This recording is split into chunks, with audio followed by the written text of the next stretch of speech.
সাভারে মশার উপদ্রব বেড়েছে, এতে ডেঙ্গু ঝুঁকিতে ভুগছেন স্থানীয় বাসিন্দারা। নিয়মিত মশার ওষুধ না ছিটানোর অভিযোগ এলাকাবাসীর। এ বিষয়ে বিস্তারিত জানাতে সাভার থেকে সরাসরি যুক্ত হচ্ছেন সহকর্মী সাদ্দাম হোসেন। সাদ্দাম, মশা নিধনের পৌর কর্তৃপক্ষ কোনো উদ্যোগ গ্রহণ করছে কি, এ বিষয়ে বিস্তারিত জানাবেন। সাভার পৌরসভায় চলছে মশার উপদ্রব।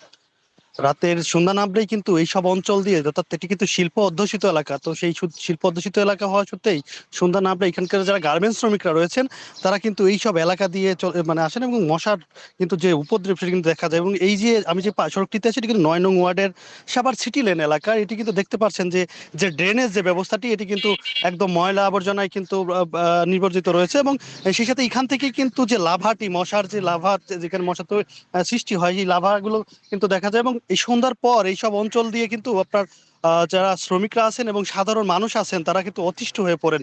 এবং এক কথায় বলা যায় যে সন্ধ্যা বাড়ার সাথে সাথে কিন্তু মশা, অন্যদিকে গরম, একত্রে কিন্তু সব মিলে জনজীবন অতিষ্ঠ হয়ে পড়েছে। আমি একটু কথা বলবো এখানকার পৌরসভার দায়িত্ব, এই পৌরসভার একজনের সাথে কথা বলবো। এখানে যে সন্ধ্যার পর যে মশার উপদ্রব আপনার কিরকম লক্ষ্য করতে?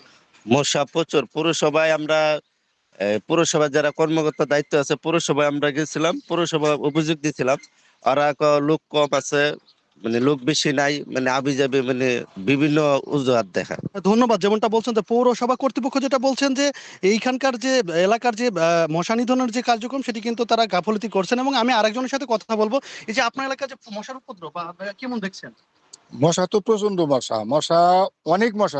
মানে সন্ধ্যা হইলেই মানে কোনো দাঁড়ান খাড়ান বা বসা বা মতো এমনি কোনো ক্যাপাসিটি হয় না, এত মশা।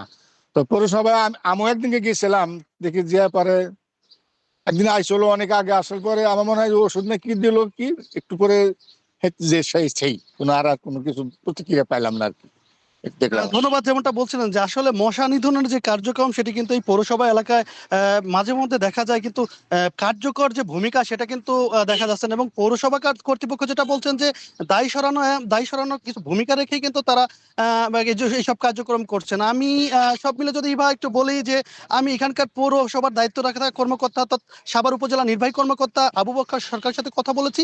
তিনি যেমনটা বলছেন যে এই পৌরসভার যে মশা নিধন, প্রত্যেকটি ওয়ার্ডের যে প্রাথমিক যে ড্রেনেজ ব্যবস্থা সেটি কিন্তু পরিষ্কার করেছেন। এবং গার্মেন্টসের যে আশেপাশের যে ড্রেনেজগুলো রয়েছেন এবং বাস স্ট্যান্ডে যে ড্রেনেজ গুলো রয়েছেন সেগুলোকে পরিষ্কার করার জন্য বলা হয়েছে এবং পরিষ্কার করেছেন। এবং পাশাপাশি কিন্তু যেহেতু এই সাভার কিন্তু একটি বড় একটি পৌরসভা, প্রথম শ্রেণীর পৌরসভা, সেই ক্ষেত্রে কিন্তু ওয়ার্ডগুলো বড়, তো সবগুলো ওয়ার্ডের প্রত্যেকটা জায়গায় কিন্তু একদিনে যাওয়া সম্ভব না, তবে পর্যায়ক্রমে কিন্তু তারা ব্যবস্থা নিচ্ছেন। তো এই ছিল আমার কাছে পৌরসভার মশা নিধনের সর্বশেষ তথ্য। ইভা।